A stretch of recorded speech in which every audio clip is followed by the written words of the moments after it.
Good day. I want to welcome all our St. John Paul II parishioners and all our guests who have joined us to watch this weekly video reflection. I am Father Mike Ignashak, pastor at St. John Paul II Parish on the south side of Milwaukee. This week, I want to look back to last Sunday's Gospel. Last week, I reflected on one of the parables in the longer form of the Gospel.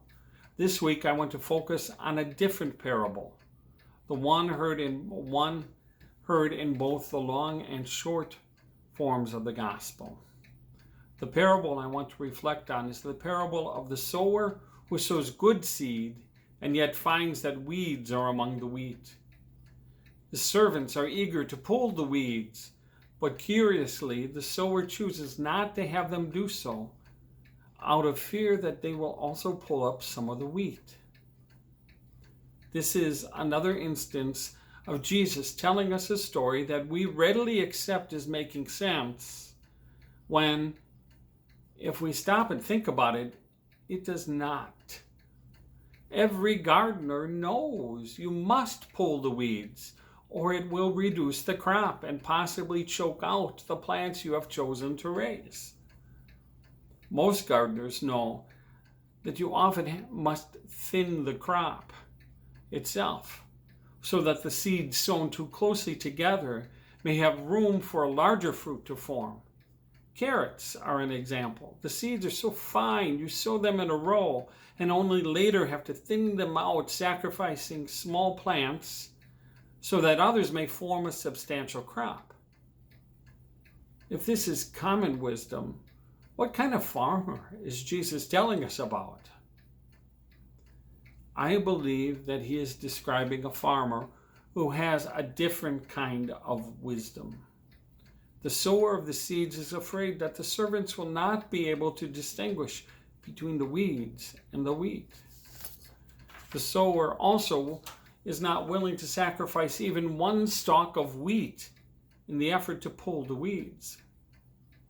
I think this sower's wisdom tells us two things.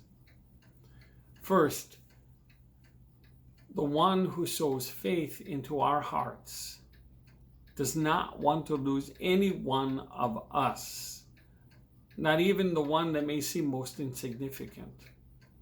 That tells us that God does not want to lose any one of us.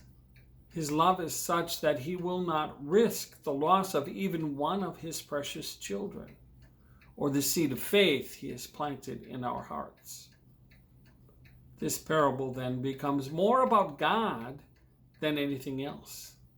It tells us once again of the overly generous love of God that is willing to wait patiently and trusts his love to bring a good harvest in our hearts, despite the evils that surround us. The second message I believe that this parable can hold for us, if we read the gospel in this way, is in an admonition about relying on our own judgment rather than seeing things the way God sees. A story from my own life can help with this understanding. When I worked as a hospital chaplain, every day I came to work, I passed the main entrance of the hospital.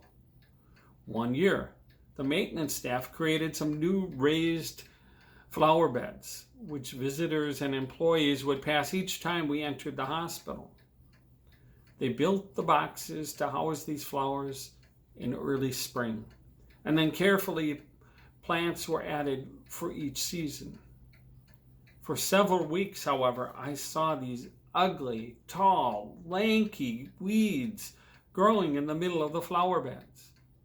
I watched them and every day wondered when the staff would get around to pulling them.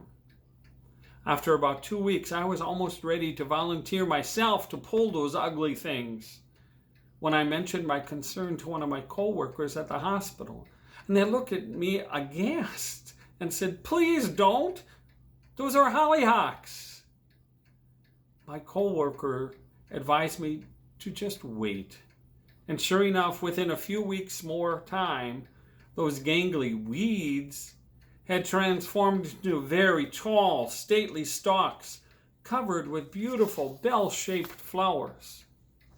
If I had decided what was a weed and what was not, we would have missed the most beautiful flowers of the season. The parable of the weeds and the weed always reminds me of that experience and humbles me. I'm reminded that my judgment is limited, and only God knows the potential and full beauty of each heart. My judgment is limited. As our world becomes more and more polarized in politics, in economics, and race relations, and between cultures, we must always remember that God only plants good seed, and that we are not the ones to judge anyone, even ourselves, as a weed. Please stay safe, stay healthy, and know that we are truly blessed. I remain your pastor, Father Mike.